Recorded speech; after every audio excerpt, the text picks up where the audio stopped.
many of the old papers, like we have from Ansel Keys and all the diet wars, we will be able to put them through this system and we will find out how much bullshit really is in the literature. In other words, I'm taking this to the nth level that I told Huberman. And I'm going to prove Eddie Chang wrong. I'm going to show you how much of what's published in the literature is bullshit with this system. So guess what? I'm not just talking about new science. I'm going after all the sacred cows. I'm leaving nothing unturned.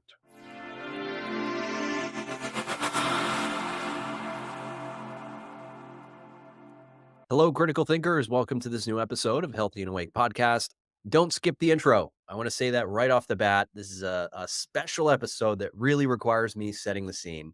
Now, if you do know who Dr. Jack Cruz is already, feel free to skip. Go right ahead, hit that skip button and go right to where him and I are actually talking. But if you don't know who he is, I feel like it's important that I introduce him and the episode appropriately. So Dr. Jack Cruz is a world-renowned neurosurgeon. He is a health innovator. He is really considered by many to be the pioneer of the awareness around circadian health. And that's why I wear these blue light blocking glasses and talk about blue light and getting sunlight and those sorts of things. He has really pioneered the awareness around all of that. He is also a prolific author and speaker. He does many talks and conventions. He has a very popular book that helps people work on their health from a circadian health perspective. He's also a quantum health advocate. Sounds maybe a little out there, but really he emphasizes the importance of quantum biology and its impact on health. This is one smart dude. He's the founder of the Cruz Longevity Center, which is dedicated to helping people achieve optimal health and longevity. He's an educator, a mentor, and he's very outspoken. But he does curse up a storm. He is very aggressive in certain moments in how he speaks. And I just know for some people that can be a little off-putting, especially for some of my new audience who maybe doesn't know exactly what to expect on the show. But again, he's been on the show before. I don't know if I said that already. This is a returning guest, Dr. Jack Cruz. I spoke with him almost exactly a year ago. He's actually my first big guest on the show. So I think you're really going to enjoy this as long as you don't have sensitive ears, and no judgment if you do, really. So please enjoy this episode with Dr. Jack Cruz. Dr. Jack Cruz, thank you so much for being here today. It's actually been about almost exactly a year since we last spoke here on Healthy and Awake podcast. I know you've been doing some great work in El Salvador. I'm wondering what's new there over the past year. Well, I mean, President Bukele has publicly and formally announced the law that I wrote. He had a big event called the Age of Light event at Cerro Verde Volcano to announce it to the people of El Salvador. He was reelected by a landslide, and his inauguration was just June 1st. So you can see we're not that far from it. And the law is right now sitting in front of the Legislative Assembly to be passed. That's So very cool. decentralized medicine is very close to being a reality in El Salvador. And there should be big collateral effects from that, because at the event that we had, we kind of let the cat out of the bag about some of the other people that we've been working with. And we have a lot coming down the pipeline. Yeah, I'm wondering a lot about that. I know you posted on your Twitter. I have a quote here. Today, we are meeting to reform the peer review by going from a peer-to-journal to peer framework to a peer-to-peer plan to remove the journals and editors who facilitated COVID mandates. So can you tell me what you mean by that? Yeah, well, we're going to be using a company called Zorp. Anybody who probably listens to this podcast should probably start following Zorp on Twitter. Zorp's CEO, his name is Logan Allen, but his chief technology officer actually has become a pretty good friend of mine. In fact, funny thing is he's sitting right in my house over here right now, and he's working, with Zorp. I've gotten, his name is Sam Parker. You can also follow him on Twitter. But basically, I came up with an idea that was stimulated from one of the researchers that I followed heavily throughout Twitter. And it was an old idea that he used. Most of you probably know Kevin McKiernan is somebody who I think is a patriot He's the guy that confirmed that SV40 was in the messenger RNA jabs. And that was the information that I actually imparted to Bobby Kennedy, because even Bobby Kennedy didn't know that when I did the Rick Rubin podcast with him. And I explained to him, because SV40 was in the messenger RNA jabs, that this links you right back to the polio situation and why this is a big deal. And I'm not going to get into, all the details of why this is a big problem for people, but the real problem for us in decentralized science, clinicians and the public, is that we had journal editors basically censoring people like Kevin McKiernan. Kevin used to work with Craig Ventnor in the Human Genome Project. And for those of you who don't know, that was a time during the Clinton administration where the federal government put money in because we falsely believed that it would be humans would have 100,000 genes and, our nearest relatives would have 23, 24,000. Turned out we have almost exactly the same number. I think there's only 200 to 400 different. And Kevin worked on that project. He morphed from humans and then got into medicinal chemistry, specifically related to plants. And then he morphed into the medicinal cannabis space. What's his goal there? He's an expert molecular biologist whose goal was to put cannabis genomes on the internet and try to get his research published. As you can imagine, when you're working in the cannabis space, around 2000, 2005, 2010, it wasn't heavily funded. It was heavily regulated, and it was very, very difficult to get your research published. So Kevin fell upon a very interesting idea to use blockchain and a decentralized DAO called Dash to do and get papers published. And unfortunately, it failed. Part of the reason it failed is because the coins that they use to do all this, what we call shit coins, they're kind of Right. like fiat money.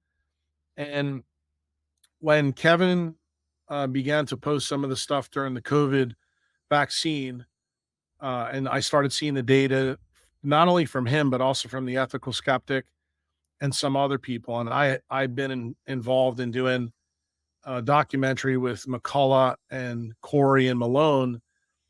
The thing that my 2 cents that was put in there, I realized looking at the legal definitions from the Pfizer jab and the BioNTech jab, the fact that there was two legal definitions gave me a clue that there was something nefarious going on. And I mentioned that in the documentary.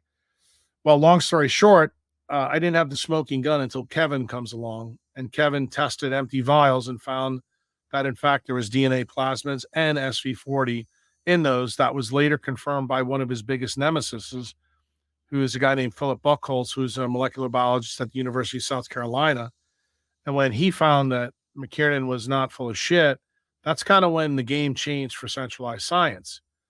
And that's when I started to jump down the rabbit hole. And I realized right away that Kevin was basically censored, both not only on Twitter, but everywhere else.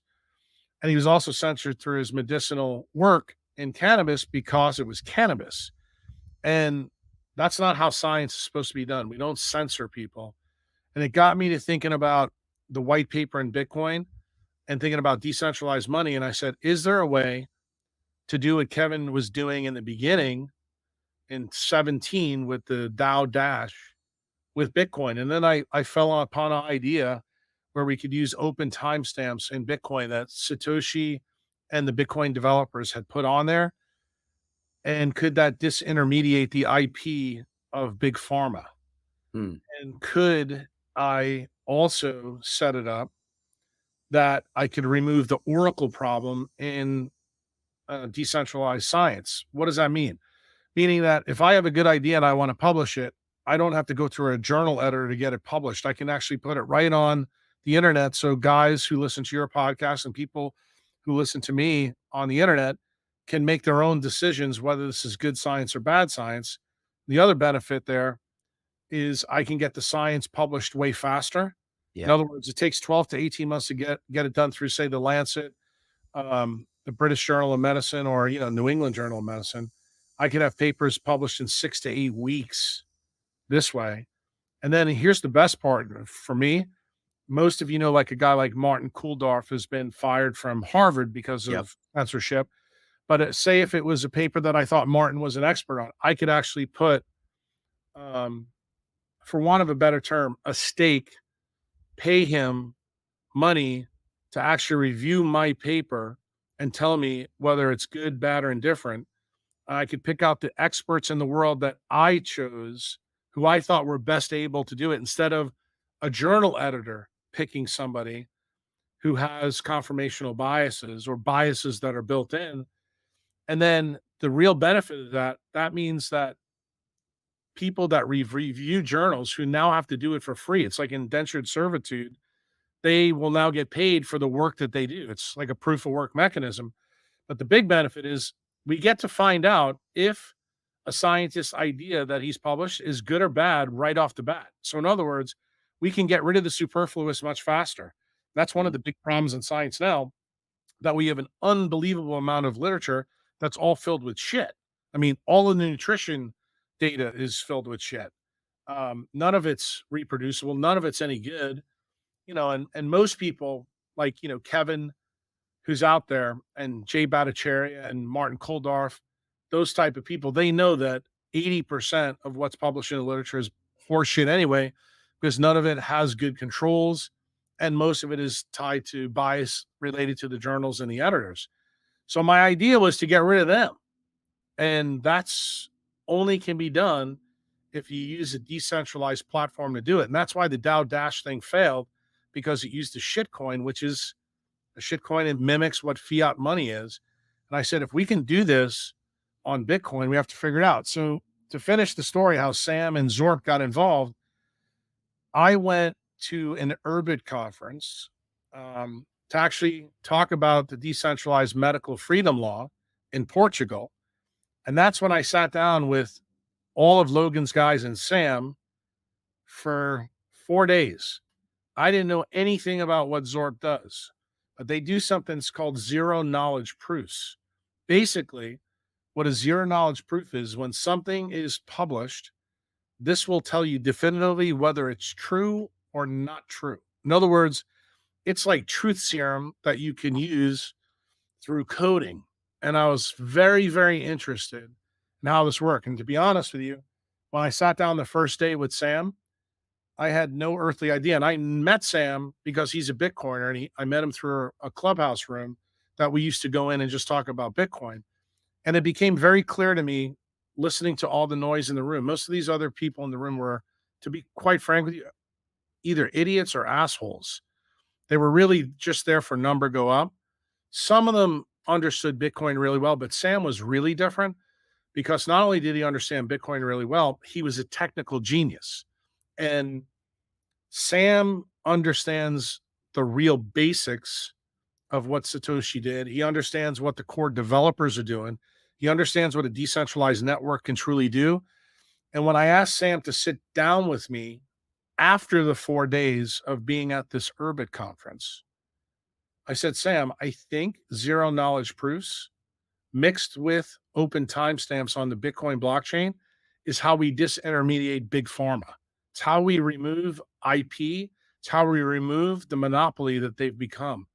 And he just looked at me like I was batshit crazy until I developed the idea for him fully. That's when I sat down with Logan and all their team and laid it all out. And again, they didn't believe me, just as which I tell most of the people that follow me, that you shouldn't believe anything that comes out of my mouth either. You should question me just like you question everything else. So, what did we do next? That's when we started to talk to some of the best scientists in the world in conference calls with Zorp and with Sam. And they wanted to find out, was this idea that I had technically feasible to do? And would there be a huge demand for it? What the demand would be? And how would it eventually go? When all this was going on at the same time, Nicole Shanahan kind of crashed into my life. And Nicole at the time was, the ex-wife of Sergey Brin. She's a patent attorney. She had just gotten divorced and wound up getting hooked up with a guy named Jacob Strumwasser, who was I think he was an executive. I don't know what his position was, but in Lightning Labs, which is something that is linked to layer one payment systems in Bitcoin. So he was an expert also in Bitcoin. And he's the one that orange pilled Nicole. See, Nicole is a Silicon Valley fiat scammer, as far as I'm concerned. I don't Okay. feel that way about her now, but that's kind of how I feel about everybody who's, on the tech side of things. Yeah. And when she was married to Sergey, she certainly fit that bill.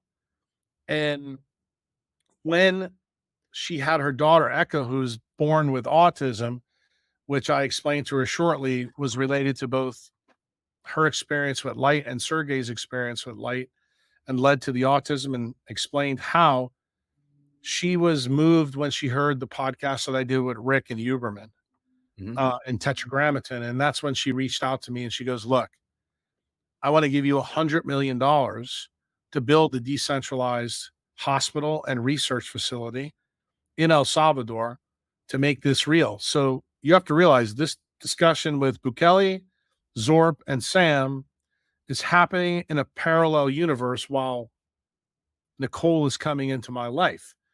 So, in the classic synkinesis move, the neurosurgeon says, I need to make chicken salad out of this chicken shit.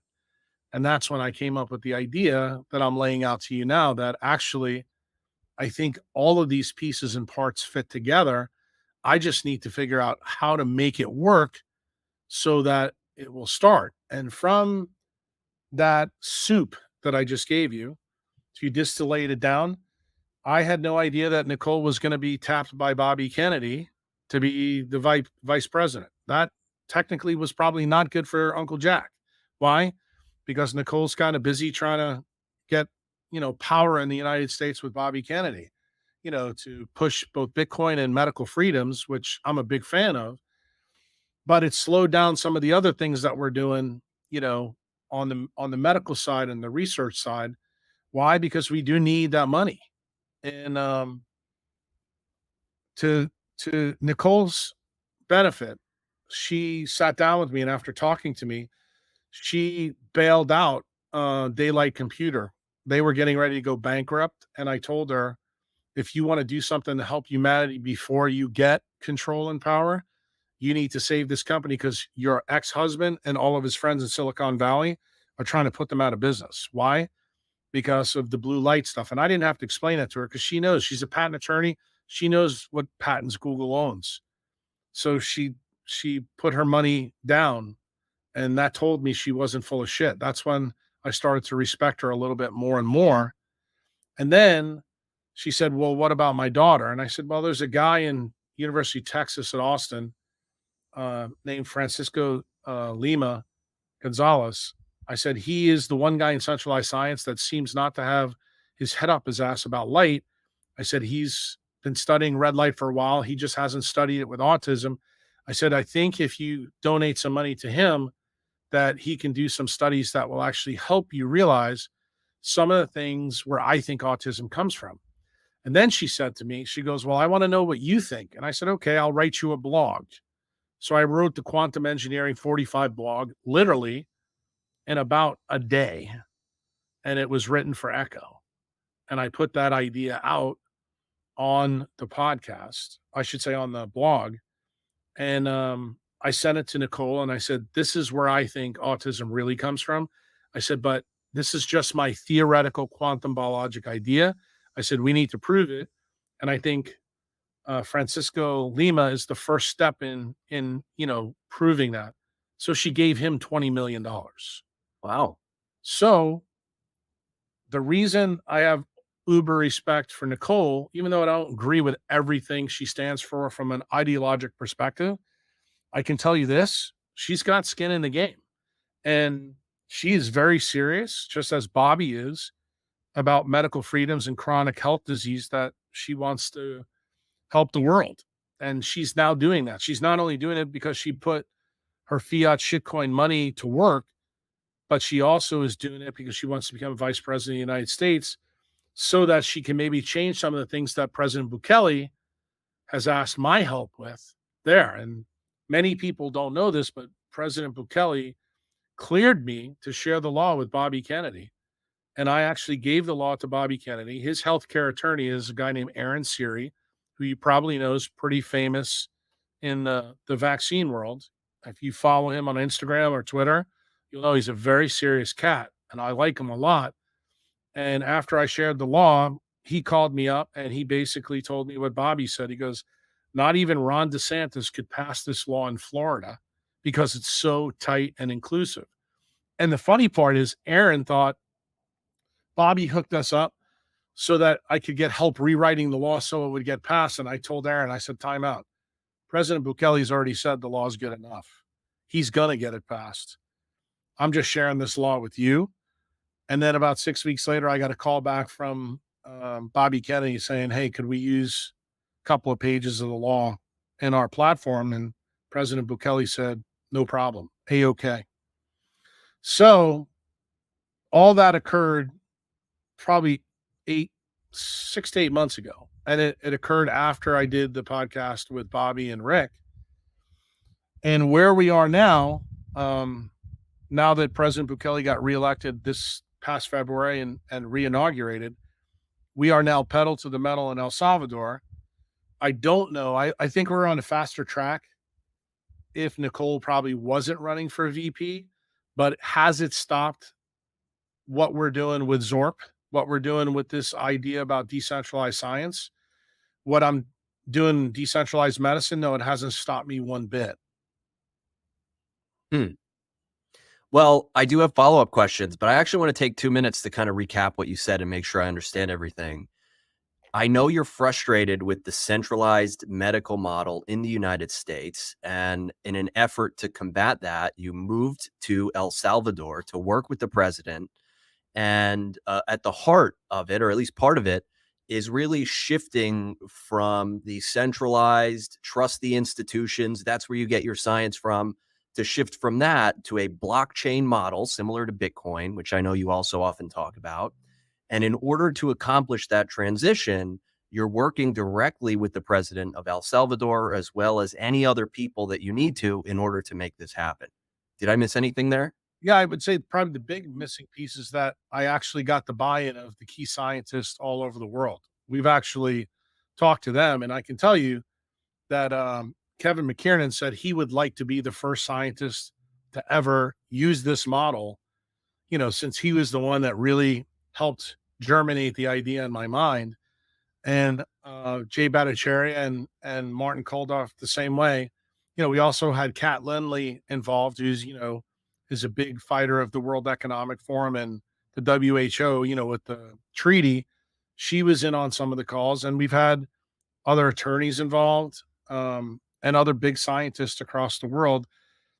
Some of them I'm probably not going to mention their names, but I can tell you that it became very clear to Zorp that the market here, we're talking trillions of dollars. We're not talking millions.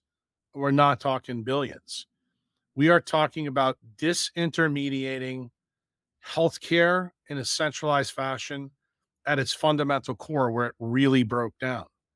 And when you do that, that means that you have to have a system ready so that it can run either parallel or replace that system. I think the political hot potato right now is I've given the government of El Salvador the choice of to completely blow it up, okay, or run decentralized medicine against all the other versions of medicine, like functional medicine, physical therapy, chiropractic care. I mean, you name the branch of healthcare that you're familiar with, naturopathic doctors, shamans. I mean, I don't give a shit who it is, acupuncturist, because I believe, and I think Bukele feels the same way, that the only way to get the best evidence is to run all the beliefs and all the systems for about 20, 25 years, putting it through this decentralized science, finding out what really works and what doesn't, and throwing out the superfluous, via negativa, and keeping the stuff that really works. Because I fundamentally believe that there are some things in centralized medicine that are good. There's some things in chiropractic care that are good. There's some things in homeopathy that may be good. There's some things in naturopathic medicine that may be good.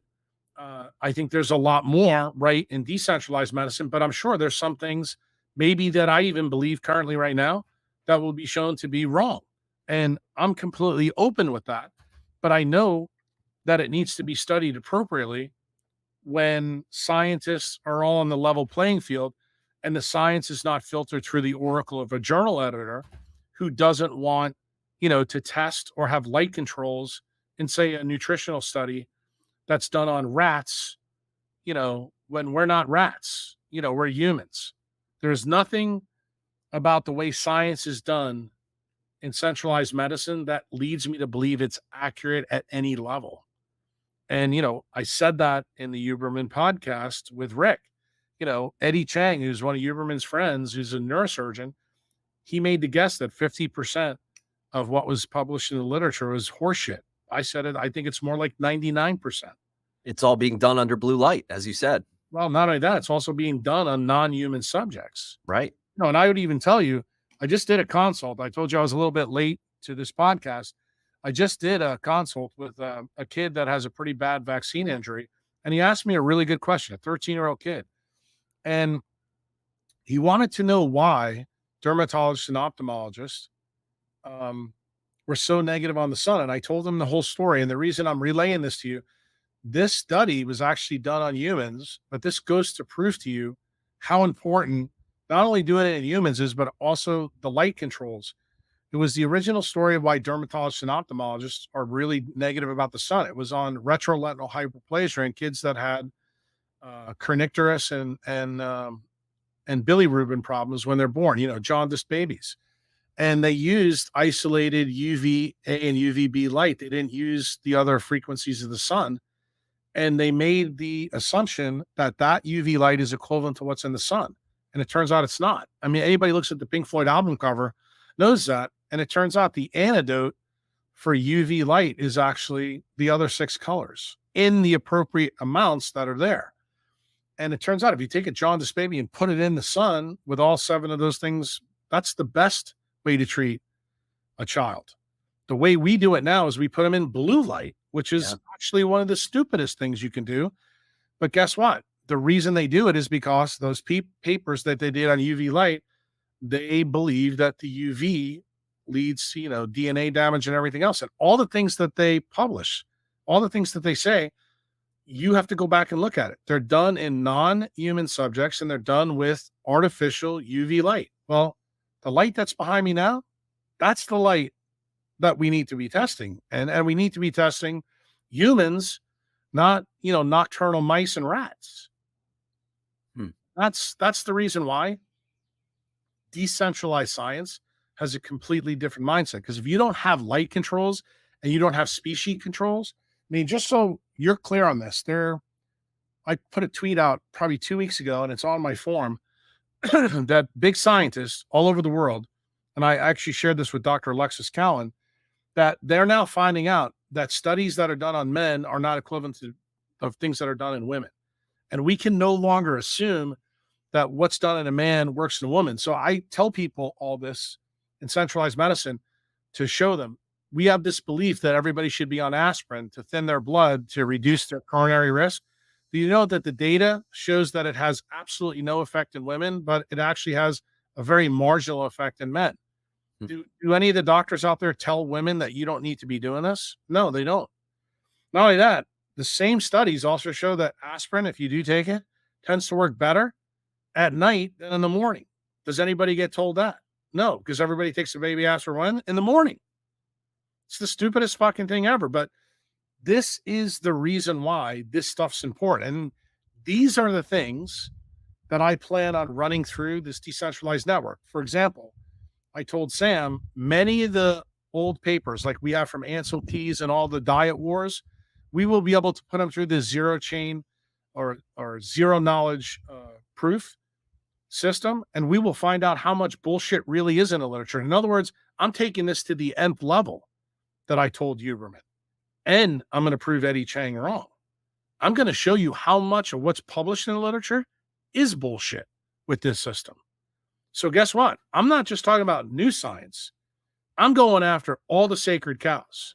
I'm leaving nothing unturned. Hey, folks, are you ready to take control of your health and feel your best?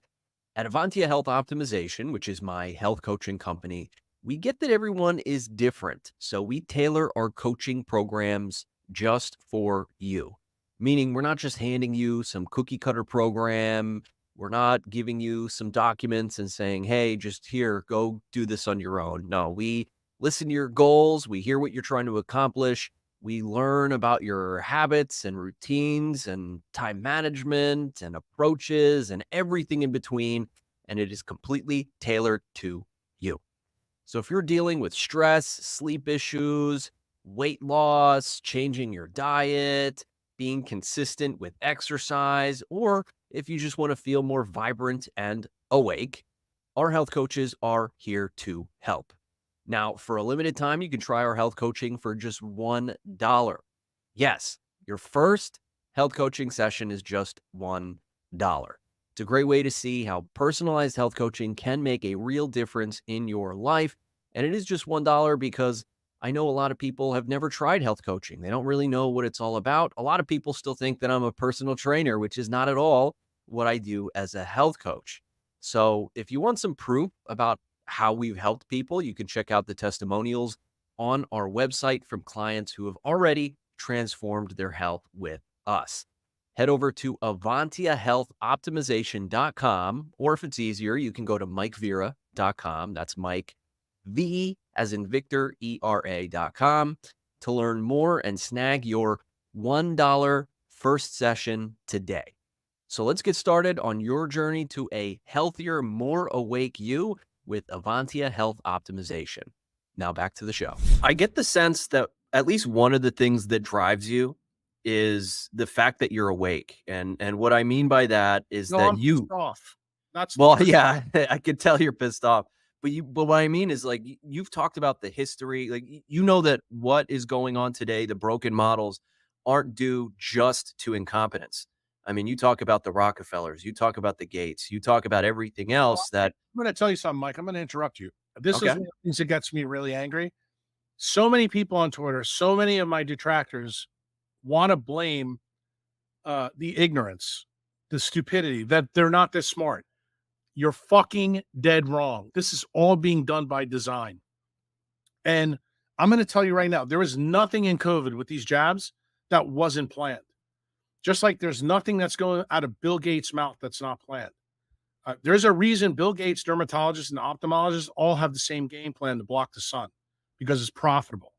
And anybody who tells you different, they are absolutely lying to you. I don't want to give these people any oxygen that wants to blame this on ignorance. And that includes the politicians that are in Washington, D.C. They'll say, oh, they don't know it. We're seeing it play out right in front of us right now with the Trump assassination. Yeah. It is blatantly obvious that this was an inside job. But we have the new Secret Service guy trying to convince you that, oh, no, this was just incompetence and we don't have timelines and this and that. But guess what? The reason this works is because about 60% of the people in the United States have been so dumbed down by Google and Meta's blue light patents that they're all low agency. And guess what? I don't focus on those people, Mike. I focus on the people that actually have good melatonin and dopamine levels, who actually can critically think in a decentralized fashion. I'm interested in the people who are not the sheeps, the lions. I want to wake the lions up. Okay? Evolution has taught us that extinction events happen for a reason. Well, guess what? If you want to stay low agency, you stay low agency. You vote for Kamala Harris. You can vote for Trump, but I'm not doing that. I'm deciding that I'm going for the people that are fully decentralized. And you know what? People that say, well, they can't win, then you're just not part of my tribe. It's as simple as that. That's like saying, hey, we should live in Web3 instead of this environment behind me. That is bullshit. If you think your life should be lived with, Apple Oculus glasses on your eyes, then guess what? Turn the podcast off right now. You are not who I'm speaking to. I'm speaking to the savages out there. I'm speaking to the people who are sick and tired of being lied to, being taken advantage of. And I'll be the first one to tell you this. I believe the American populace is the reason why we have all these failing institutions. Why? Because we've been apathetic for 75 years and let these fucking idiots in Washington, D.C. get away with what they've gotten away with. And then they got help from their corporate partners. Don't think that Zuckerberg and Sergey Brin or Gates are the only bad guys. No, no, no. They don't get where they're at without the criminals in DC, without our help. And the people that I'm talking to are the people that are mad. Like, I hope you don't cut this part out, but when I was at the Bitcoin conference last week, Sam had me sit down to a guy named Kyle Kemper, he's big in the Bitcoin community, but he's a huge supporter of Bobby Kennedy. And I sat there and listened to Bobby's speech, and I thought it was a spectacular speech about what he would do as president when it related to medical freedoms and Bitcoin. Kyle sat next to me and Sam when Trump got up on the stage, and everybody, of course, is listening to Trump. They're standing up. Me and Kyle just sat down and listened to what he said. Just listening to what he said, from a Bitcoin perspective, I was like, okay, yeah, that's good. But from this idea that I'm trying to bring to you, Trump's speech was like, I felt impotent. Like it didn't have any substance or structure. He was talking to Nicole Shanahan's ex-husband. He was trying to placate the crypto bros in Silicon Valley, to try to get their votes. And I'm like, why would I settle for a B, a C, or a D when I got an A available? And I guess what I'm trying to tell you in this podcast is I hope I alienate the sheep in your audience. I'm only talking to the savages and the lions, the people that say, this is really interesting, but I need to do something with this information. Okay? It's not good enough to know, you must do something with it. And the same thing is true in politics. It's great that you may feel warm and fuzzies for Trump, or you may feel warm and fuzzies for Kamala, but look at what they're doing to the populace and then make your decision from there. Become an informed voter. I don't give a shit who you vote for. All right. I've already hedged my bet. I got one leg in one country and one leg in the other. Why? Because the truth, Mike, I don't trust Americans. I think most of them are fucking idiots. That's the truth, because they're centralized. They've been centralized by our systems, and they like going through the drive-through of life. They like Netflix. They like their coffee. They like going to the doctor and getting a prescription for an ear infection and think that's a good thing. They like going to the functional medicine doctor and spending $600,000 a month on supplements that don't fucking work because they think it's good. They're more in touch with their feelings than fucking reality. And I'm telling you, I'm interested in reality. I'm interested in nature. I'm interested in decentralized networks and how it actually fixes our mitochondrial biology so that you become a savage again. Well, I know Bukele definitely sees your health vision. Do you think he's as awake as you are? No, I don't, because he wears sunglasses too much, but I'm always on his ass. And I am on his ass. When his brother got married and I was there, hopefully someday he'll tell you the story. He changed all the light bulbs in the place where his brother got married, and they did have it inside a caldera, which I will tell you is spectacular. But the wedding was still done at night, and it lasted too long into the night. And he did make a beautiful speech to his friends and family and told them, look, this blue light, the reason you're here, the reason I changed all these light bulbs, because now I realize this is important. So even with President Bukele, do I want him to step pedal to the metal? Right now, President Bukele is the goat of all presidents, but I'm telling you, there's more fat on the bone. In other words, he can become a savage. And I'm not done. And I think the cool thing with President Bukele is that he is open to becoming a savage. See, I don't know if that's true with either Bobby, Trump, or Kamala. And if I really, really think about it, I would rank them. Bobby is probably the apex predator. I think Trump is probably like a wombat, a badger. Tough, but just not as good as he could be. And I think Kamala is a total sheep. But she's the most dangerous of all three because she's pushing us to the Venezuela model, the Bernie Sanders model of the United States. I mean, we've flipped the script between McCarthyism in the 50s and where we are right now. And we've let the people who are sucking off the tit of big government, make most of the calls. That's the reason why they don't need the military to go invade the United States. They have all the illegal aliens doing it for them already. That's exactly what's happening. This, they blamed the J6ers for an insurrection. I think the insurrection is going on right now. You've got an invasion by foreign entities, and the Democratic Party is actually emboldening them, giving them the money to do and create and destroy civilization inside the United States in different places. And I have said the game plan has been crystal clear from my perspective, literally for 30 years. But I think probably I'd say in the last 17, 18 years, since we got Obama, that it's ramped up big time, especially through Biden. I think Trump was a speed bump for the Supreme Court, but I have so many problems with Trump because, he was still president of Operation Warp Speed. He still thinks the fucking jabs are a good idea. I Yeah. can't fucking vote for a guy like that. I mean, there's a lot of things I like about Trump, but that's a big one, dude. And you know what? For me, I'm a two-issue voter. Bitcoin and medical freedoms. Right now, Trump is talking a good game about Bitcoin. Not as good as Bobby. And, Bobby took his Monsanto money and put it all on the fucking Bitcoin. And he's actually told people Bitcoin makes up most of his wealth. Well, guess what? He's one of me now. He's definitely my tribe. He's probably got more skin in the game than even Nicole does. But Nicole has done it her own way. She's onboarding. Her new boyfriend is a Bitcoin guy, so I think she's well on the way. I need Trump to realize that he needs to get rid of the bankers that are around him. He needs to get rid of big pharma. He's talking that game now. He's talking that game. And I fundamentally believe no matter who wins between those two, because I think one of those two guys is going to win. I think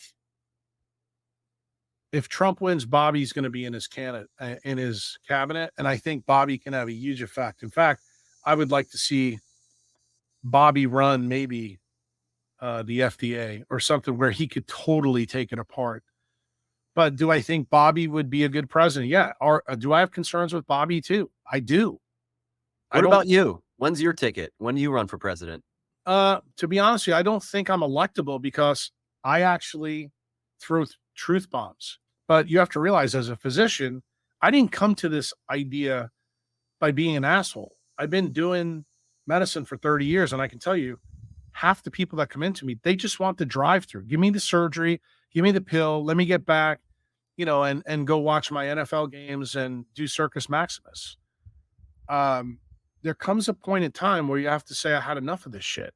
That for me happened 20 years ago. So I understand both sides of this equation. The people that I like to focus in on now are the people that really are interested in the truth. They want to know how we work. They want to know how to become a savage. I'm talking to you right now. I haven't told anybody this publicly yet, but today's Friday. I have been officially retired for 4 days. Congrats. So I'm not doing any surgery anymore. Why? Because I think I'm now at the point where I need to really start taking better care of myself than taking care of people who didn't give two shits about themselves, through emergency rooms on trauma call. Why?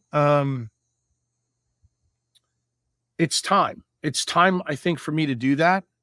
I need to focus in on myself. And the thing that I'm going to miss about it the most, I think, and it may change because I may do some stuff in El Salvador if Kelly wants me to do it. But the thing I think I'm going to miss the most is when I was on trauma call and I was trading time for money, I actually got education out of it. I was still learning things about how people were killing themselves in ways they never saw. It was almost like still going to school. It was like going to medical school, going to residency, but it was a decentralized medical school. And I was able to impart a lot of that on the nurses that I worked with, the doctors that I worked with. And I would tell you after I did the week, I would be madder than hell, kind of like I am sometimes when I come on and do podcasts. I was mad because I had so many people that I had to prove wrong that didn't realize that working shift work and working under blue light and working in a modern emergency room or operating room is one of the worst places to put the smartest people in the room in. But that's exactly what the centralized system is built. And because it's so profitable, they're not willing to change that. It comes a point in time where you have to innovate from outside the system. Uh, and I think I'm at that level now. It's taken me a long time to get there. I've done this a couple times before and then jump back in when I thought I still had that altruistic thing in me, but I think I've innovated it out of me now. I realized just how dysfunctional the system is and how dysfunctional the people running the system is. That's the real problem. And I'd love to tell you that it's ignorance, my friend, which is where we started this. It's not. It's nefarious. It truly is nefarious. And it kills me to say that. But even some of the people that are in healthcare that have good intentions, they don't realize that they are working for bad actors. And it reminds me of what Martin Luther King said, that you can have good intentions, but if you stay silent when the bad actions go down, you're as guilty as the person doing the evil. And I have to tell you, that is kind of where I'm at with centralized medicine and centralized healthcare. And I know a lot of doctors who follow me, a lot of doctors who are my members, they feel the same way, but they're not in a position yet to cut the umbilical cord like I just did. And I'm probably the one person in the world that understands that better than anybody else because I've had this feeling for 20 years. And it's really hard to walk away from something that you're at the top of your game doing. I mean, I've been doing neurosurgery a long time. I've never been sued one time. Not too many neurosurgeons can say that. And it's not because I'm smarter than them. It's because I do things different than they do. I use light, water, and magnetism to help my patients get better outcomes. To get better outcomes, there's no reason for them to sue you.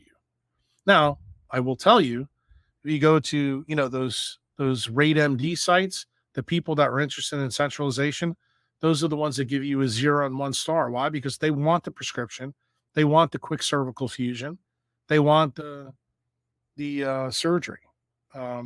It's kind of crazy. We're talking about this. My nurse, her ex-husband, has been having a problem with his back. I don't know, for like the last month, and his son actually just told me what his MRI results were. And we were sitting in a coffee shop. Sam was there. And I said, just reading this thing to me, I said, let me tell you what the centralized orthopedic surgeon and neurosurgeon is going to do. He needs an L2 to L5 fusion, and they're going to do it interbody. They're going to do screws, this and that. And he looks at me, he goes, why? I said, do you know how profitable that surgery is for the doctor? I said, I guarantee you that's what's going to happen. So we're at the end of the coffee visit.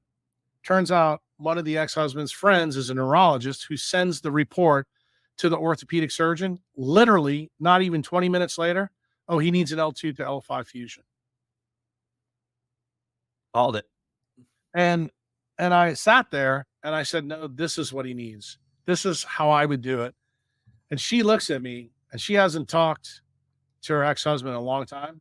She says, fuck it. She starts banging out what to do. And I said to her, I said, how much chance do you think he's going to do to listen to you? Why? You're not his wife anymore. He probably doesn't trust you. And she goes, well, it's still worth a shot. See, that's the difference between me and her. I think you can help people, but if they're not willing to help themselves, you as the physician got to walk away. Why? Because that's how you burn out. That's why so many doctors are burning out in centralized medicine now, because they don't have an answer for chronic disease. And I can tell you, there's a lot of good doctors, that have good intentions. But the problem is when you don't know what the root cause really is and you keep doing the wrong things, dude, that's That's absolutely the wrong thing to do. You have to take account and say, look, I need to do something different here to help my patients. And unfortunately, we've got 100 years of selling centralized medicine to people. So that's the reason why you'll see a lot of doctors have, 0, 1, and 2 stars from these rate MD places. Because guess what?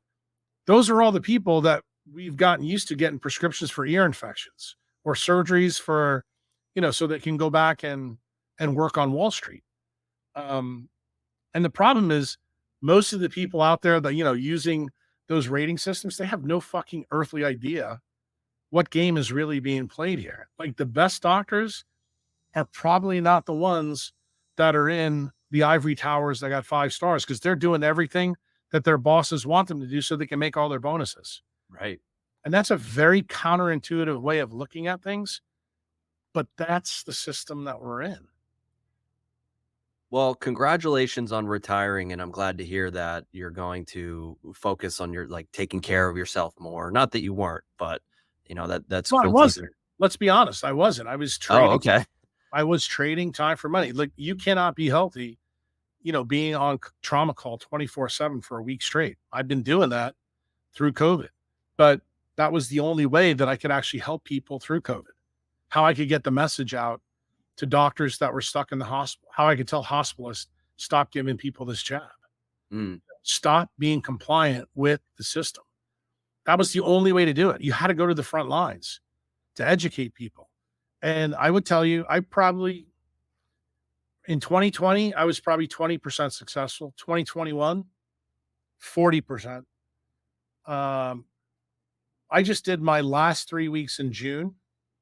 I was about 80, 85% successful. Everybody knew that I had had it up to here. I mean, it boiled over to the point where actually I got into it with a transfer service who basically wanted to transfer a dead patient to our facility. And I said, fuck that. I'm just drawing a line here. And I said, we have to stop this insanity. Somebody's got to stop it. And I think talking about it on podcasts like this, while some people will think it's probably not a great thing, I think it's a good thing because I think this will resonate with doctors out there that are fed up. They're just afraid to say anything because their paycheck is tied, to these decision-making trees. And I understand that conundrum. I really, truly do.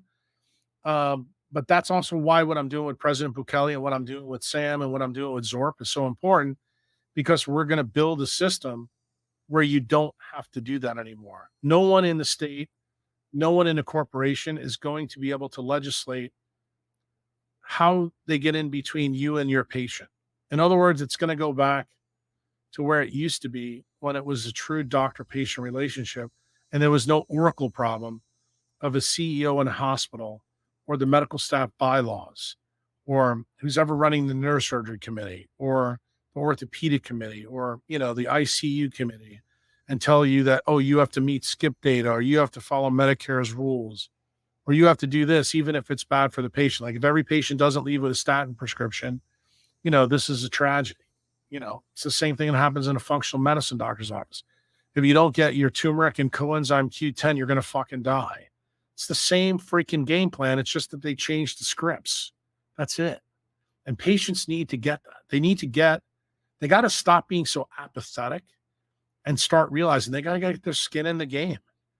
When you realize that the game in nature, you are built for ultimate fidelity. When I take you and plant you in the right place and you magically see things that everybody tells you can't get better. What do I ask in payment? Just go tell your friends.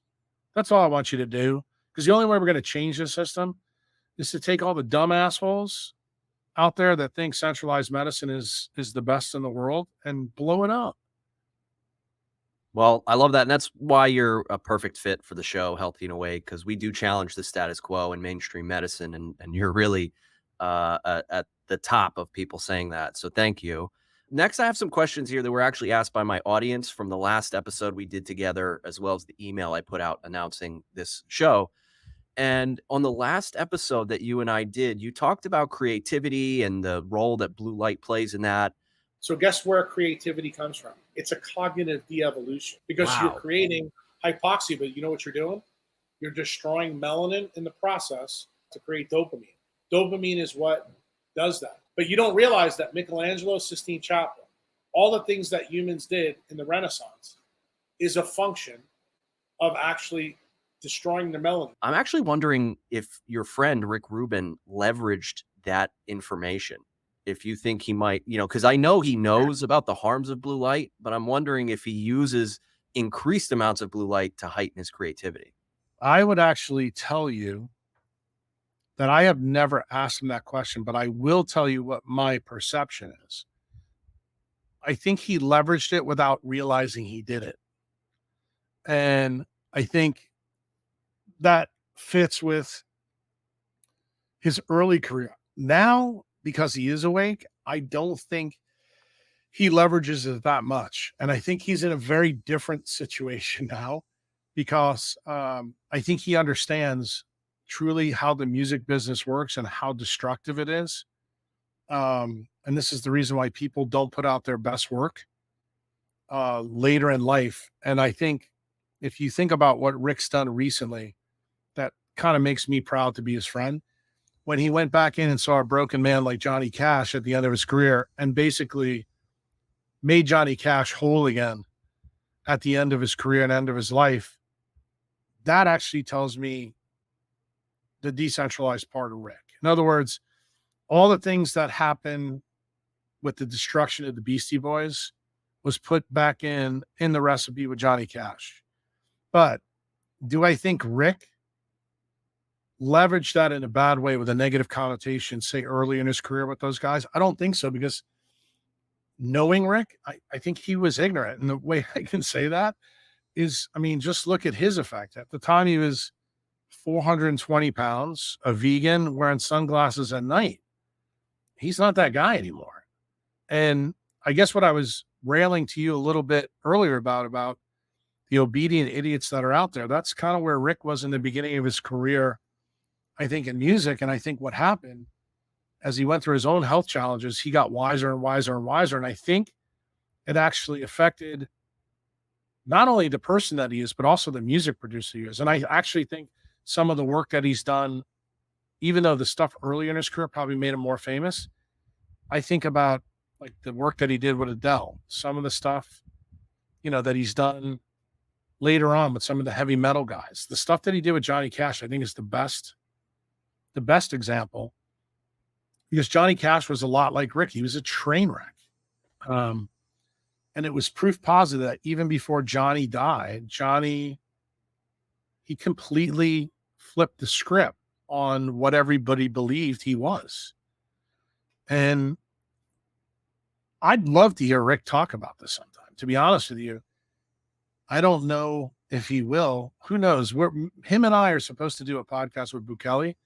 Maybe this is something I'll ask him. I just don't know if he's going to feel comfortable talking about it on a podcast, but I can tell you that I have never discussed this with him. So I'm giving you my opinion of how I see it. But I'd like to hear his take on it as well. Well, I hope you do get to talk to him about it, and I'll just throw it out there. He's always welcome here on the Healthy and Awake podcast if you ever wanted to help get him on this show. Hey folks, just a quick pause on our discussion today because I have something important to share. You know that I'm always in front of screens because I do content creation, my health coaching is done online, I'm doing the podcast, I'm writing, all these different things. And that artificial light can be disruptive to the circadian rhythm, and that can impact your health pretty severely. So that's why I wear Bond Charge blue light blocking glasses. It's not just a stylish accessory, but it's really a daily defense against eye strain, headaches, disrupted sleep schedules, and really that circadian rhythm that I'm trying to protect. So it does protect your eyes. It does improve your sleep. It does help maintain your circadian health. And honestly, I've experienced fewer headaches and just a better overall sense of my health. I feel healthier when I wear these. And yeah, they do look cool as well. I get compliments all the time, especially when I wear them out at a restaurant or something like that. So for those who are looking to boost their health in this digital age, I've got some good news. As part of the Healthy and Awake community, you can get 15% off by going to the show notes, clicking the affiliate link, and using the coupon code healthy and awake with dashes. So that's healthy dash and dash awake. And you can get 15% off of these very cool bond charge blue light blocking glasses. And that's a great way to enhance your daily health routine and your style. Now let's dive back into the episode. But I did want to mention, I've changed so much about my own health routine since learning about your work. I only work out outside. All my work that I do at a desk, I just have a table outside, don't wear sunglasses, don't wear sunscreen. Obviously wearing the blue light blocking glasses. I've never felt less creative. So there does seem to be a correlation there. But one thing I'm wondering about, I do preach these ideas to a lot of people, and I know weight loss is something you've talked about and the role of circadian health. I've worked in a gym, a blue lit gym, in the beginning of my personal trainer years. I've seen people lose weight and appear to get healthy basically with just food and exercise and without any regard to light and that sort of stuff in their environment. So I'm wondering about, can you elaborate more on the role about circadian health with regard to weight loss? Yeah, that's pretty simple. I think you probably forgot the other part. People that do that, Mike, what does the literature say is the effectiveness of that method? The recidivism rate is huge. In other words, you get the early effect, but what happens chronically? You actually tend to gain it all back plus what you lost. That's actually in the literature, and that's actually true. It mimics actually what I see as well. And I tried to explain recently the reason why. So I know that you're pretty well versed on the whole weight loss thing, but let me tell you the part that we're missing. I just did a podcast with Dr. Alexis Cowan, and I truly do hope you have her on because she has become the PhD researcher that I thought Huberman was going to be. And she's actually more well-trained than Huberman is. Why? Because she trained at the Rabinowitz Metabolic Lab, which is one of the best metabolic labs in the country. It's at Princeton University. So she is truly what I would call a food guru, a metabolic guru. She's smarter on the biochemistry stuff than any of the food gurus that you see out on the internet. It's the Rob Wolfs, the Mark Sissons, any of those guys. And when she heard the podcast I do at Rick, she didn't believe it. She went down the rabbit hole herself. And she's now, I'd say, probably a year and a half out. And we did this podcast. And I explained to her this one key feature that I don't think a lot of people have put together about the story about food and exercise and light. If you look at the wiring diagram of mitochondria and the whole non-visual photoreceptor system, you'll find out that people who exercise under blue light and do food, when they lose weight, what happens? Their basal metabolic rate, does it fall or does it go up? It actually does something that guarantees the weight loss is going to come back down the road. But when you add UV light to this, the alpha, beta, and gamma MSH actually change the satiety center and they change the appetite center. And guess what happens? When you use UV light and you use food and exercise, your basal metabolic rate stays elevated. And you don't, even when you're calorie restricting. And guess what happens when you exercise and do it in the blue light gym? You calorie restrict, but you do it under blue light. So you're always going to have a high recidivism rate. And the reason is UV light is the key to this story that everybody misses. It's the change in the basal metabolic rate. Everybody knows if you go on a starvation diet, you'll lose weight, but you won't stay that way.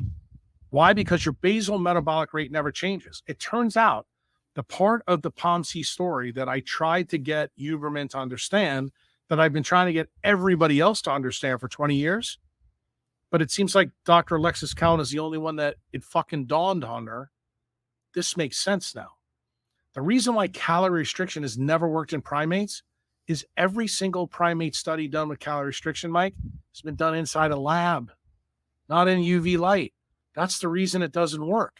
But guess what? You see all the pictures in Western A. Price's book of all the humans that did it. They were in UV light and it seemed to work there. And nobody could figure out, well, why can't we get the research to marry up to the real story. It goes back to what we talked about earlier. You got to study the mammal in proper light. And it turns out UV light is that story. So when you really understand the leptin melanocortin pathway, the key is what light does to the basis of your basal metabolic rate when you go through the weight loss is the key to keeping it off for long term. That's the key. And I think most people who've lost a lot of weight will say, hey, look, for the first 6 months, 2 months, year and a half, but you find out every time you go further and further past that, that your diet has to get more restrictive, more restrictive, more restrictive. Then even when you eat, say, a strict carnivore diet, you still gain weight. And I would say the reason how you do it, like where I want you to go, the next level that I talked about 15 years ago, before the paleo guys try to smash everything to smithereens, was the guys who are the Sherpas. The Sherpas are the magic key for people to understand. These people are only 140 pounds, but they have the strength of 3 humans. They can carry Europeans dying off the mountain down, no problem. They're all tan. They all eat high protein, high fat diet. They do have some carbohydrates like lentils and things like that. But what people fail to realize, they're 20,000 feet up in the air. That's where the UV light is. That's why they maintain their melanin. And guess what? They're shredded. Their basal metabolic rate is spectacular, and they don't eat that much. That's the part of this equation that everybody has forgotten. What's the other part? What are the 2 things that control the circadian mechanism? Light and temperature. What's the temperature, Mike, at 20,000 feet in Nepal? Is it the same as it is in El Salvador at the beach? No. So guess what? All these things are built into that system. So I would say to you, as a guy working out in the gym, even if you're doing it the right way, are you using cold and UV light to actually get that set point of your basal metabolic rate right so you can go long term? Because one of the things that I've argued both with Uberin, Peter Attia, Sean Baker, all those guys, is they think that having big muscles is a benefit. I'm going to tell you it's not. It's a detriment to longevity. And the reason why is we're not designed to put our mitochondria in our muscles. We're designed to put them here in our heart. And it turns out anybody who has huge hypertrophied muscles, when you get older, you always die of heart disease. I always like to talk about Charles Poliquin, who is my friend, and it turns out Alexis Cowan is friends with a Dr. Gabrielle Lyon, who is one of Poliquin's, students. And she's still making the same fucking mistake that Poliquin's making. But guess what? Alexis, I think, now understands what Uncle Jack's been selling for 20 years. And she's trying to help Gabrielle Lyon understand this and actually help her audience get it. And I think when you understand the wiring diagram of how UVA, UVB, UVC, and VUV light work with POMC, nitric oxide, work with the VDR receptor on the intermitochondrial membrane, all of a sudden you see everything come to fruition, and then you do a hard stop. And you say, okay, let's talk about the basal metabolic rate part. Where does that come from? It comes from thyroid hormones. What is thyroid hormones made out of?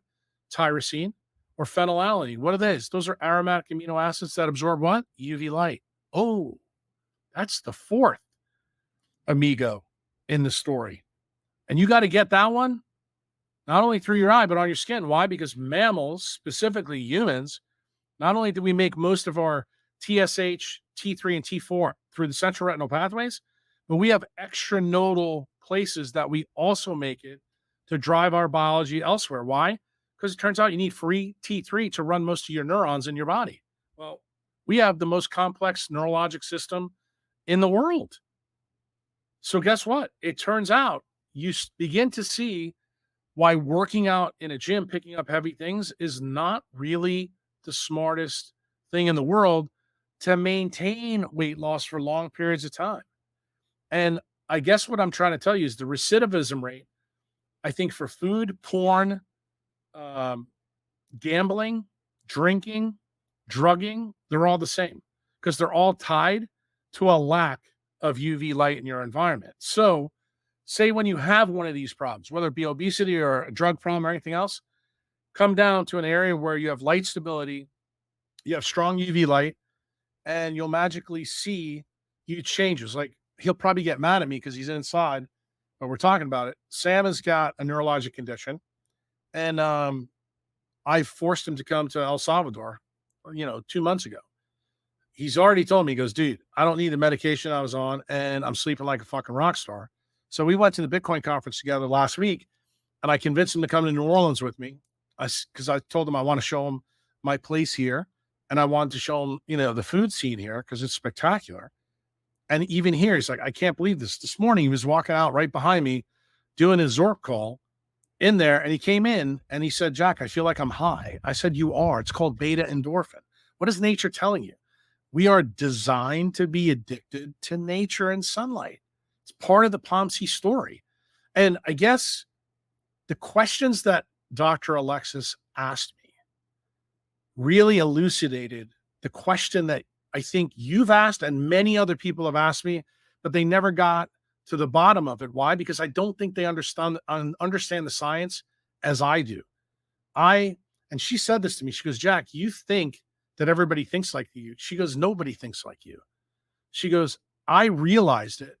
And that's why I decided to ask you these questions so that now you can explain to people why the gym and why the weight loss never lasts a long period of time when you are subtracted from UV light. And it turns out the UV light and the cold part links directly to the whole Sherpa story. All that stuff I wrote in the CT4 and the CT6 blogs literally 15, 20 years ago. This is like not new news you and I are breaking. The problem is I think people are beginning to wake up why it really works. And when you actually see it for yourself for the first time, you go, okay, I got it. Hold my beer. I know what I'm going to do. Mm-hmm.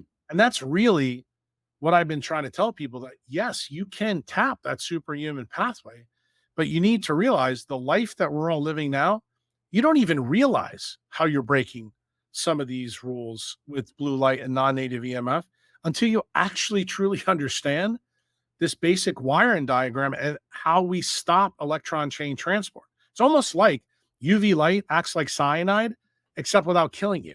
It actually extends your life.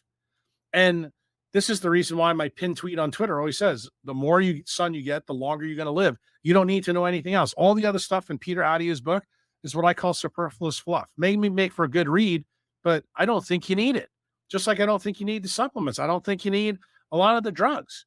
And if you have a disease, like say you have glomerulonephritis, and it's not, you're going to need to be on certain drugs. You're going to need to change certain things.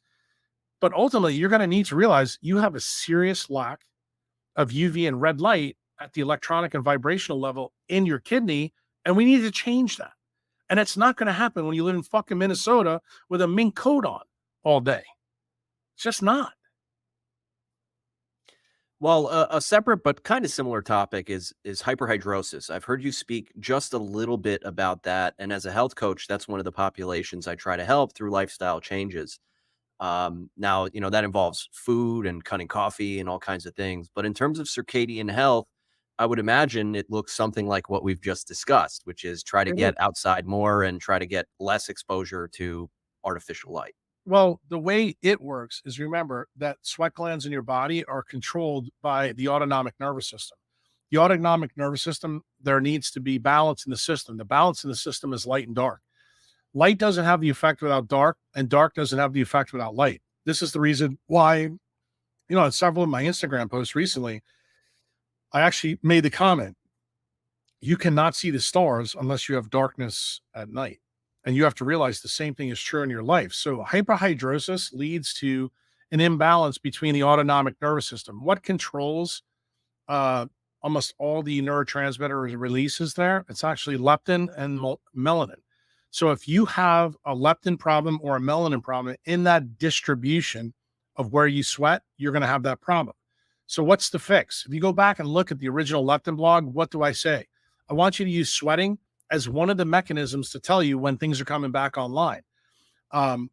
People that have diabetes, type 1, type 2, or even LADA or type 3 will tell you one of the interesting things they know about their skin is it's pale, it has no hair, and they don't sweat at the appropriate times. Well, guess what? this is all tied to this system. So when someone sweats too much at the inappropriate times, it's also a backward system. And it turns out the biggest problem is usually too much artificial light at night, Mhm. not so much the UV and infrared. And you have to realize these are two opposite ideas around the eccrine sweat glands. And when you realize the eccrine sweat glands are designed to cool the semiconductors on our surface so that we can assimilate light appropriately, you start to go, okay, so this is even a leptin melanocortin story. And it turns out that I have to have a good relationship between the light and the dark cycle. That's why I tell you, what does decentralized mean? This isn't I think everybody who listens to me thinks it's just a sun story. You got to have the darkness with it. And that's what circadian biology is all about. And you have to mind your darkness at night, and you also have to mind your sun during the day. And I think when you do this, your hyperhidrosis can improve tremendously. Now, that doesn't mean that there's not people out there that have like damage to their superior cervical ganglia and they get, a sweaty palm or every time they shake their hand. Yeah. That actually, you can have actually a true imbalance from a problem, developmental problem. That doesn't happen to everybody. I won't even do surgery on those people to fix that problem. Like a sympathectomy? Right. I won't do any of that until they follow my leptin prescription. And I tell them I want them tan from pretty much their head all the way down to their nipples. And when they do that and they get tan, they're like stunned. They're like, I can't believe it. And they always come back and say, where I used to sweat a lot, I also now have more hair. Like some of the women get pissed off at me because they come back like, well, I have to shave my armpits. I'm like, well, why don't you use your hair as an electromagnetic antenna that tells you that it's coming back?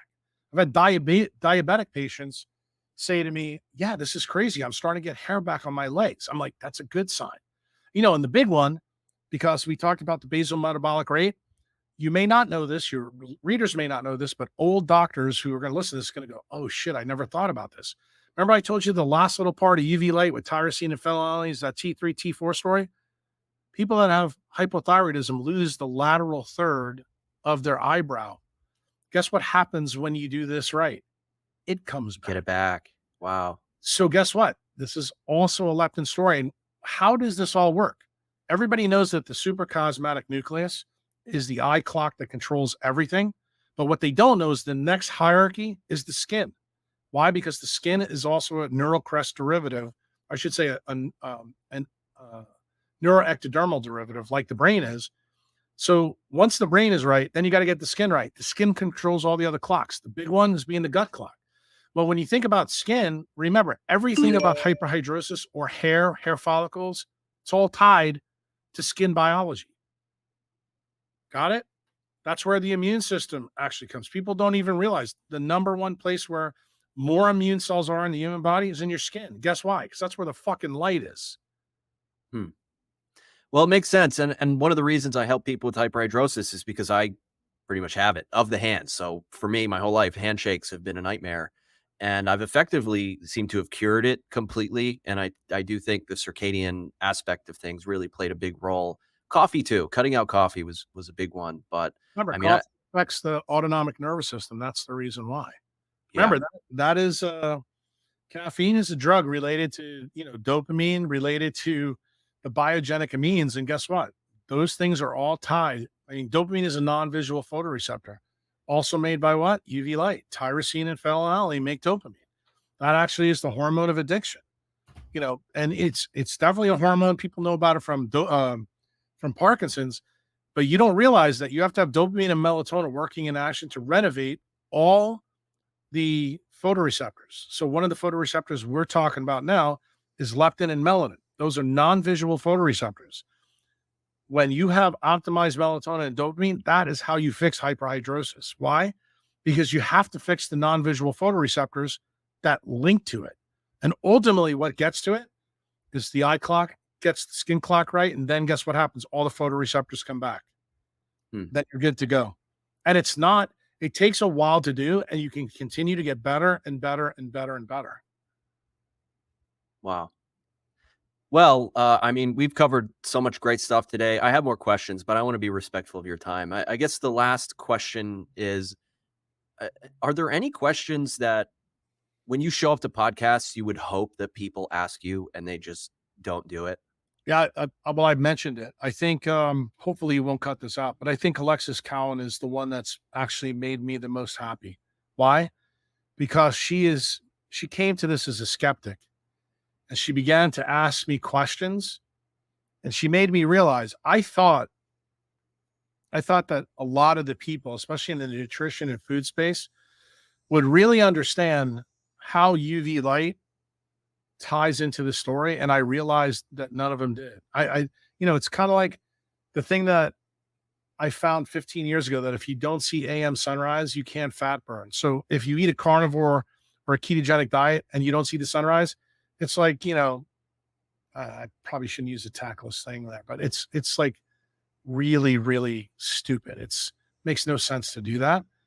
Um, and when those papers come out and people realize that I've been right about this the whole time, it's not about me being right. It's not, I want you guys to understand it. I want you to understand truly how we work. And I think podcasters have to do a better job asking questions. You know how you get to be really good at asking those questions? You have to understand the science a little bit. Mike, I don't know if you know this because I don't think you've probably listened to me long enough, but the people that have listened to me a long time, I always tell them, read the damn blogs, read what Yeah. I follow my tweets. Dude, the answers are always there. And if you ask me the question, I'll answer it. But you know what the problem is? Everybody wants the drive through. They don't want to learn all the quantum biologic things. Like just think about some of the things we talked about here today. And you said, dude, that's really cool. I never thought about this, that, or the other thing. But guess what? That doesn't happen unless the audience members said, Mike, ask him this question. Right. You know what I'm saying? And I think people need to understand, ask me the questions. Now, I'm not going to answer your questions on Twitter. I'm not going to answer them on Instagram. If you want me to answer them, you're going to be a member. You're going to show me your skin in the game, and then I'm going to answer them. And guess what? If I come on a podcast like this, I may answer the one or two questions that you have here. I don't have any problem doing that. But I think it becomes incumbent upon people that run podcasts to do the same thing. Like you got to have skin in your audience game and say, look, I need to go find people that can answer these questions. Like if you keep having the same guests on that keep telling you the stupid shit that reinforces your business model, what are you doing? I mean, you're not doing anything for the public health. And, that's my argument with, people like Peter Attia or Huberman. Yeah, I think what they do is great, but you're talking about fucking superfluous shit that doesn't matter. Let's move the needle. I mean, that's how I feel when I read journals. I'm like, okay, garbage, garbage. I just go through the papers. And then you come on at one paper and go, wow, now that's an ass kicker. And that's usually one that I'll talk about on Twitter. I'll say, okay, let's talk about this. Let's talk about why it's good. Because ultimately, from that collateral effect, then people, there may be one or two people in the audience go, dude, you just made something click for me. I got it. And I always tell people when I do a podcast, I'm not really speaking to your whole audience. I'm speaking to 1, 2, or 3 people, and that's it. And I know probably when you post this, there's going to be some idiot on YouTube that leaves a comment and says, oh, this guy's an arrogant asshole, da, da, da, da, da. There's always one. Yeah. And you know what? I'm like, great. Just change the channel, bro. Yeah. This podcast wasn't for you. It's just not. And Well, I don't think people understand that I'm perfectly okay with that. I always tell people I'm not everybody's cup of tea. But guess what the flip side is? Some of your audience isn't my cup of tea either. right. And, I'm not supposed to be allowed to say that. But unfortunately, that's kind of how decentralized medicine kind of works. You said something there. I know I said that was the last question, but real quick, you said the importance of getting the actual sunlight. If I'm getting sunlight from noon to 6, does that not mean much at all if I don't get the sun, the No, actual sunrise? I would tell you, it's not that it means much. It means that you're going to be a guy that consistently gets sunburned when you go in the sun. Okay. Remember that. Look, Alexis said something that was really interesting that I think you'll find interesting. She said, I think eventually when this is all said and done and you're dead and buried, Jack, people are going to find out that the real cause of skin cancer is sunglasses, clothing, sunscreen, and us not getting enough of our skin in the sun. And I said, you're right. That's exactly what the cause is. And I don't think people really understand how profound her insight is because she understands now how the whole system connects together. My goal is to get your audience to understand that. Like, I want you to know I'm okay with you buying Prada sunglasses. Just put them on your head or in between your boobs. So, when you buy really nice clothes, just do me a favor, take them off and get in the sun. Realize that if you don't see the sunrise, you can't beta oxidate any food. So eating a ketogenic diet when you only get in the sun 12 to 6, dude, that's like, screwing yourself in the butt. It just makes no sense at all.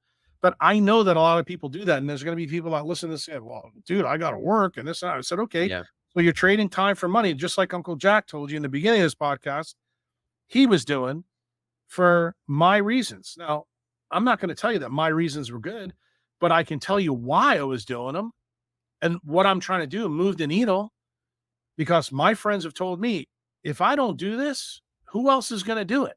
Nobody else has got this knowledge out there. And what am I trying to do? I'm trying to disseminate this information to guys like you, guys like Alexis, guys like Huberman, guys like Tia, people who are going to listen on Twitter. The savages who decide I want to be a savage. I want to be a Sherpa. I don't want to be Sean Baker. Those are the people that I'm fired up about. Like, I want people to sit down and say, yeah, Rob Wolf looks really good. His body looks great. Why does he still have an autoimmune condition? Guess why? He lives in fucking Montana. Okay. But again, it sounds trite when I say it like that, but I think Rob is ultimately a good guy. It's just that he's been fucking wrong for so long, he can't fathom how wrong he is. And I have been that guy in the back telling him for 20 years that very thing. And the thing is, his goal and my goal has been the same, to change the way we do public health, the way we do things like that. He's chosen the food and exercise path. I've chosen the quantum biology path. I think mine is more accurate. And I've told you in this podcast why I believe that. Doesn't mean everything you heard me discuss with you is correct. I want everybody to fact check Uncle Jack. I'm cool with that. Doesn't bother me in the least. And the reason why I'm cool with it is because I know the photoelectric effect works on Earth as it does everywhere in the universe. Like, I know that.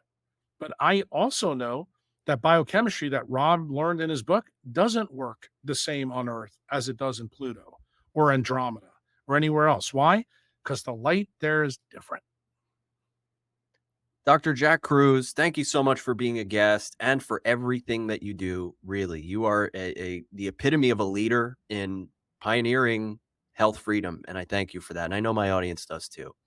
Now, I know you have jackcruz.com. You have a great Twitter. You have a great Patreon. I encourage everybody to go to those. What am I missing? Where else can people find you? Well, you can be a member of the website. We have different ways. Like, I do do Q&As every month for my members. So if you really want to get into your individual issue, you can listen to that. The Q&As, I do it once a month, 5 to 6 hours at a time. If you decide you want to hire me to do consults one-on-one, you can do that. I only do that for members. I don't do it for anybody who's a patron or Patreon. You got to be a member of the website. I don't answer questions on social media just because I'm too busy doing the things I'm doing. I relegate my time for those people. And then the last bit is, if you want to hire me to be your dude, you can do that, but be ready to bring the Bitcoin. That's really the ticket. But I can tell you, when you come to see me, I'm not going to be your doctor forever. I'm going to get you right. And then I'm going to send you back out, and hopefully you do the things that you need to do once we fix the problem that you got. And if you can't do the things that I need you to do to fix the problem you got, I'm going to shake your hand and say, good luck to you. So you have to be ready for that, because that's what decentralized medicine is. Like, I'm going to have skin in your game, but you got to have skin in your own game. And you have to promise me that that's the kind of relationship we're going to have. And if you like that, you'll be a member for a long time. And a lot of my members have been members for 10 or 15 years. And I can promise you, I'll never let you down, but I'll also promise you, I'm going to spank you, with my tongue. I'm going to spank you with my advice. I'm going to tell you things about your family you're not going to like. I'm going to tell you things about your beliefs that you're not going to like. We're going to talk about your health. We're going to talk about your wealth. We're going to talk about your ideology. We're going to talk about the things that you believe. We may even talk about God. We may talk about your prescriptions. We may talk about your functional medicine doctor. We may talk about that, way you start your car is probably not the best way to do it if you're sitting on, a microwave starter in your BMW, but you love the car so much. Yeah, you're probably going to hate my guts for some of that. And I may tell you, yeah, you have a beautiful house in San Francisco, but I do not want you to renovate the nice suite on the Titanic and waste your money. I'm going to tell you to sell it to an obedient idiot who follows Peter Attia's podcast.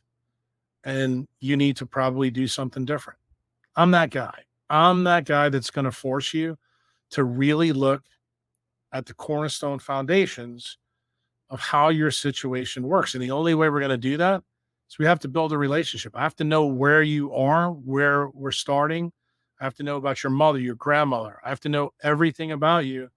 And then we start putting the pieces together. It's kind of like the Da Vinci Code, because it turns out Mike Vera, Jack Cruz, even though we're humans, same species, story's always different. Every single person is an N equals 1. And that really is the basis of decentralized medicine. That's the reason why I think having a personal relationship with a doctor and not having an oracle between us, whether it be a journal or, a partnership or a hospital or a medical staff bylaws, you can't do that. Well, folks, be sure to check the show notes so that you can follow him, become a member, check the Patreon, all that good stuff. And again, Dr. Jack Cruz, thank you so much. Folks, stay healthy, stay awake. Hey, thanks for listening to this episode of Healthy and Awake podcast. Please remember to leave us a 5-star rating on Spotify or Apple, or if you're watching this on Rumble or YouTube, please be sure to give us a thumbs up and leave a comment down below. Let us know what you thought, or if you had any questions based on what we talked about in this episode. And of course, it couldn't hurt to share it with your friends, those who maybe are awake, or those, of course, who are wake.